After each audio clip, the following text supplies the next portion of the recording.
This video is about Logitech Craft Keyboard. One keyboard to type on all. Coming up.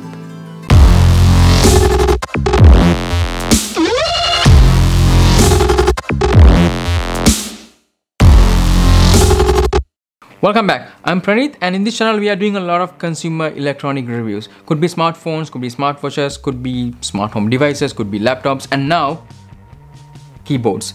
And I buy this from my own money and use it for an extended period of time and then give my personal honest opinion, so you don't have to go through all the trouble. And if you like that kind of content, consider subscribing and hit on the bell notification button for all the other updates. And without further ado, let's get started. The topmost reason I bought this keyboard is the connectivity. I'm using both MacBook and a Dell XPS 15, and I used to have this wired Mac keyboard which only works perfectly on a MacBook but not on a Windows, because the keys are different, and especially the numpad on this keyboard did not work on a Windows platform.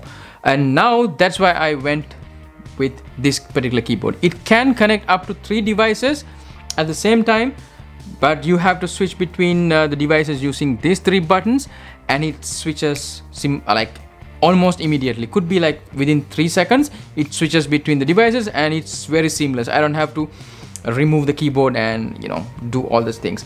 And because you can use this keyboard with both macOS and Windows, the keys actually are printed the corresponding commands depending on the platform that you are using. For example, the Alt key is doubling as the start key and the command key is doubling as the Alt key on Windows, and it's printed on the key itself, so you will not mix it up. And this uses Bluetooth to connect to your device, and if your device does not support Bluetooth, it also comes with a small adapter where you just plug it in your PC or any device that does not have Bluetooth for some reason, and then use it. This also comes with USB-C charging, but it does not actually connect the keyboard as a device when you are charging. That means the cable is only for charging but not for usage. But it's also good because you can use the keyboard while it's being charged without any problem, unlike this magic mouse, which is so magical that you cannot even use while it's being charged. The second best thing about this keyboard is the typing experience.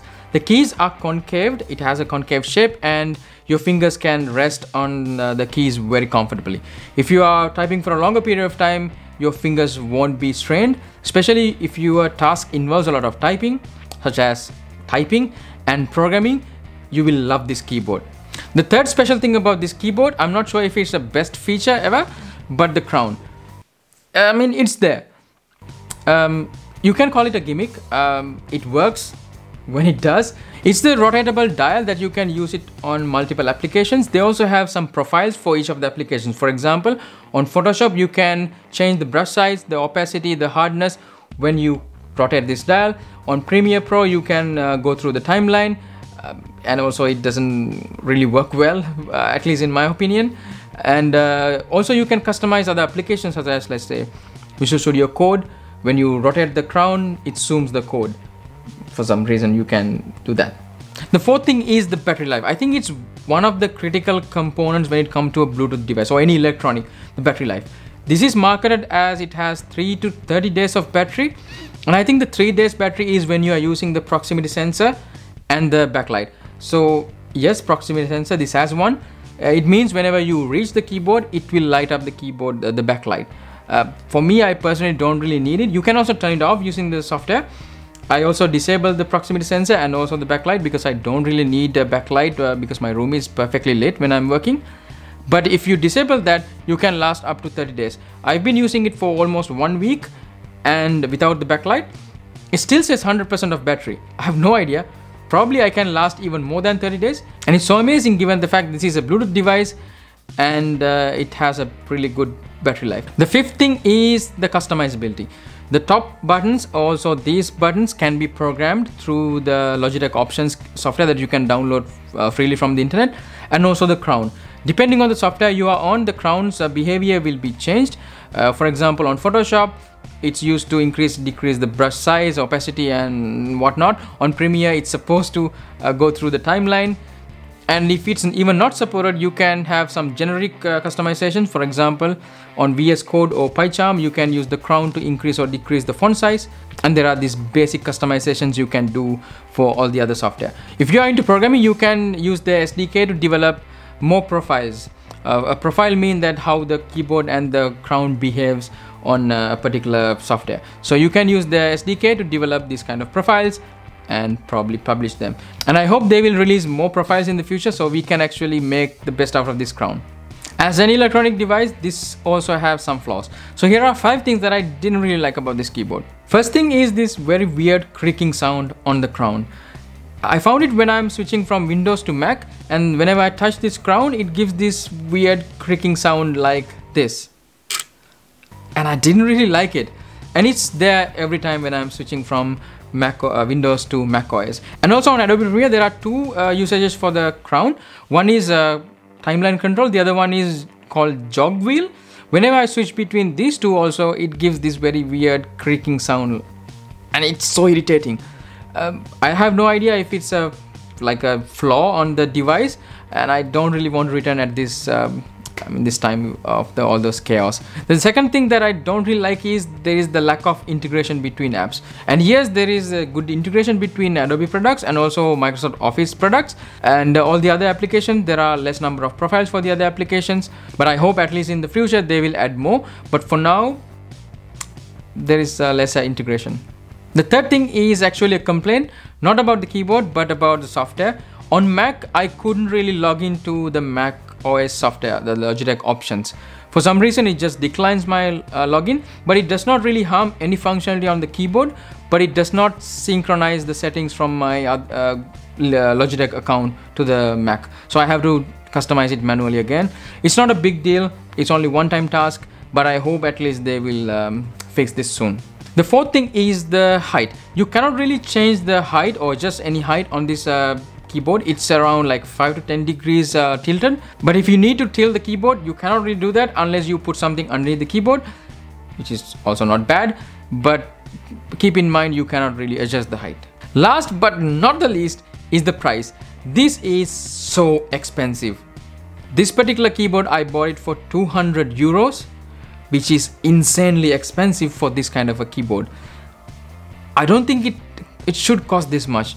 For 120, 130, it should be fine. But for 200 euros, this particular thing is crazy. I mean, if you don't really need the crown, you can get the rest of the keyboard. It's marketed as MX Keys, like Logitech MX Keys.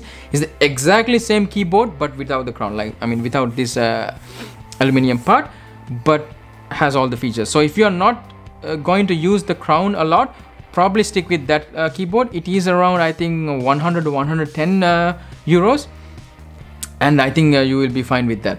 Buy the Logitech Craft only if you know for a fact that you will make use of the crown a lot. Otherwise, don't buy this particular model. So the golden question: who is this keyboard for? If you are into graphic designing or video editing, I'm not quite sure about the video editing, at least at this point, but into graphic designing, and you know that a crown will improve your productivity, yes, you can buy this one. I don't really recommend to buy it brand new, but of course there is no other option than buying a second-hand keyboard. But yes, you have to bear the cost. But look around the internet, there are a lot of coupon codes. I also got a coupon code and I bought this for 120 euros. Unfortunately, I cannot really share the coupon code because it's a corporate benefit that I get from my company. So look around, there should be a lot of coupon codes that you can buy this keyboard for a very cheap price. If you are only doing a lot of typing, could be typing and programming, do not buy this keyboard. There is the exact same keyboard layout and the feeling you can get using Logitech MX Keys. It's the same keyboard without the top part, that means without the crown, and it costs way less than this particular keyboard. So if you are into a lot of typing but will not use the crown a lot, go for that particular keyboard. I think you will enjoy that a lot.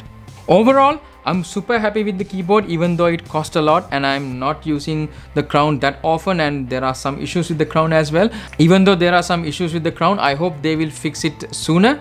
But I'm really enjoying the feeling of typing on this particular keyboard. It feels so good. I don't feel any strain in my fingers at all, and I'm really enjoying typing on this keyboard. So officially, I can say this is the best keyboard that I have ever tried. If you don't like mechanical keyboards like me and still enjoy typing on a really good keyboard, this is for you. And that's it from me. Hope you liked it, and if you didn't, you already know what to do. And if you did, give it a thumbs up and subscribe to my channel. And don't forget to click on the bell notification button for all the updates about these kind of videos. And stay home, stay safe. I will catch you in the next one.